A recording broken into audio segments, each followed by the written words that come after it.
লাইফে তো অনেক ধরনের পকোড়া খাওয়া হলো। আজকে তৈরি করব ভিন্ন স্বাদের আরও একটি পকোড়া, যেটা তৈরি করাও সহজ, খেতেও সুস্বাদু।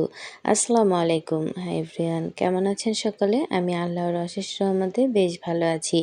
আমি আজকে তৈরি করব শাপলার পকোড়া। চলুন তাহলে তৈরি করার প্রসেসগুলি দেখে নিই। প্রথমে একটি পাত্রে আমি নিয়ে নিব 2 কাপ মতো শাপলা। শাপলাগুলোকে আগে থেকে ধুয়ে কেটে পরিষ্কার করে নিয়েছি।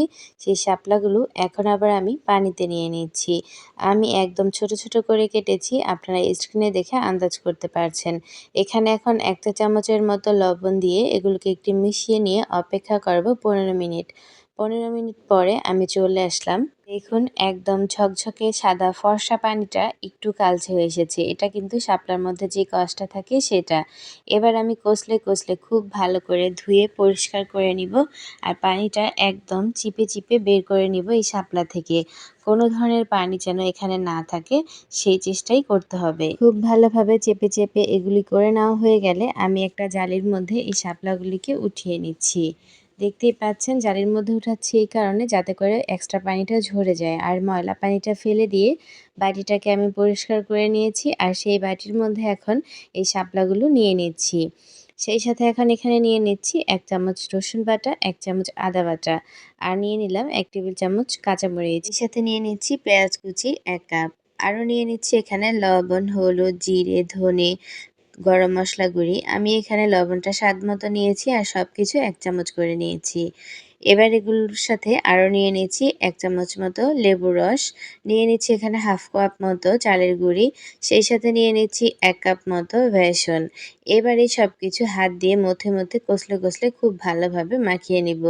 এই পর্যায়ে যদি আপনাদের কাছে আরও বেশি মনে হয় যে বেসন লাগবে, তাহলে এখানে এক্সট্রা অ্যাড করে নিতে পারেন। তবে লবণটা দেখে নেবেন, যদি কম বেশি হয় দিয়ে নেবেন। দেখুন, এটা কিন্তু এখন খুব সুন্দর একটা শেপ আসছে। আমি আর এখানে কিচ্ছু অ্যাড করব না। আমার এটা রেডি হয়ে গেছে। চুলায় আগে থেকে তেল বসিয়ে দিয়েছিলাম ভাজার জন্য। সেখানে এখন একটু দিয়ে দেখে নিচ্ছি গরম হয়েছে কিনা।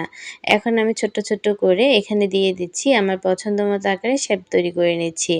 আপনারা আপনাদের পছন্দ অনুযায়ী তৈরি করে নিতে পারেন। তবে চেষ্টা করবেন একটু পাতলা করে তৈরি করার, তাহলে এটা খুব তাড়াতাড়ি হবে এবং এটা মুচমুচে থাকবে। যদি আপনারা অতিরিক্ত ক্রিস্পি খেতে চান, তাহলে এখানে কিন্তু কর্নফ্লাওয়ার ব্যবহার করতে পারেন। আমি কিন্তু কর্নফ্লাওয়ার ব্যবহার করিনি, শুধু চালের গুঁড়িটাই ব্যবহার করেছি। একটু হয়ে যাওয়ার পরে আমি একটা পাশে একটু উল্টে নিচ্ছি। তবে একটু মিডিয়াম আঁচে রেখে এগুলো ভাজার চেষ্টা করবেন, তাহলে ভেতরে কিন্তু সব কিছু ভালোভাবে হবে। আর যদি খুব জোরে এগুলো ভাজার চেষ্টা করেন চুলার আঁচ বাড়িয়ে নিয়ে, তাহলে কিন্তু ভেতরটা হবে না, উপরটা রং চলে আসবে। দেখুন, আমি প্রায় অনেকটা সময় ধরে চুলার আঁচটা মিডিয়াম আঁচে রেখে এগুলোকে ভেজে নিয়েছি। এবার এগুলোকে একটা জালিতে উঠিয়ে নিচ্ছি যাতে এক্সট্রা তেলটা ঝরে যায়, সেই জন্য। একে একে আমি সবগুলো পকোড়া ভেজে নিয়েছি। দেখতেই কতটা অসাধারণ লাগছে হয়তো আন্দাজ করতে পারছেন। এটা খেতে কিন্তু ভীষণ টেস্টি। আমি একটু আপনাদেরকে শব্দটা শুনিয়ে দিচ্ছি। কতটা ক্রিস্পি হয়েছে দেখুন। শব্দ শুনে বুঝতে পারছেন কতটা ক্রিস্পি হয়েছে। ভেতরটা সফট, উপরটা ক্রিস্পি, আর খেতে অসাধারণ। আমার এই রেসিপি ভালো লেগে থাকলে অবশ্যই সাথে থাকবেন, অন্যদেরকে দেখার সুযোগ করে দিবেন। আবারও রেসিপি নিয়ে হাজির হব।